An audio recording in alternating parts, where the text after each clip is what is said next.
বাড়ির বাথরুম তৈরির সময় এই বাস্তু নিয়মগুলি মেনেছেন তো? না হলে মারাত্মক ক্ষতির সম্ভাবনা। 1. বাস্তু অনুসারে রান্নাঘরের সামনে বা পাশে বাথরুম থাকা উচিত নয়।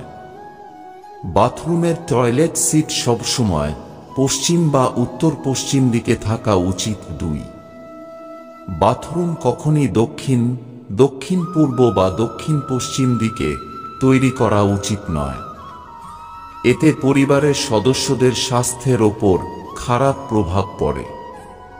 যদি বাথরুম ইতিমধ্যেই এই দিকে তৈরি করা হয়েছে, তবে এর কাছে একটি কালো বস্তু রাখুন। তাতে এর নেতিবাচক প্রভাবগুলি দূর হয়ে যাবে।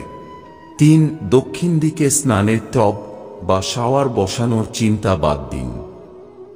বাথরুমে সবসময় হালকা রং ব্যবহার করুন। বাদামি এবং সাদা রং বাথরুমের জন্য ভালো বলে মনে করা হয়। 4. বাথরুমে নীল রঙের টব বা বালতি রাখা শুভ বলে মনে করা হয়। মনে করা হয় যে এমনটা করলে আশীর্বাদ পাওয়া যায়।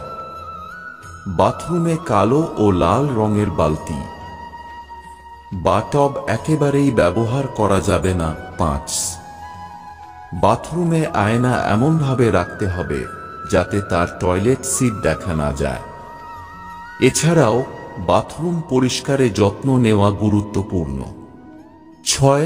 বাস্তু অনুসারে বাথরুমের কল থেকে ফোঁটা ফোঁটা জল পড়লে অর্থনৈতিক ক্ষতি হতে পারে। 7. বাথরুমের দরজা উত্তর বা পূর্ব দিকে হওয়া উচিত। এছাড়া বাথরুমে লোহার পরিবর্তে কাঠের দরজা লাগান।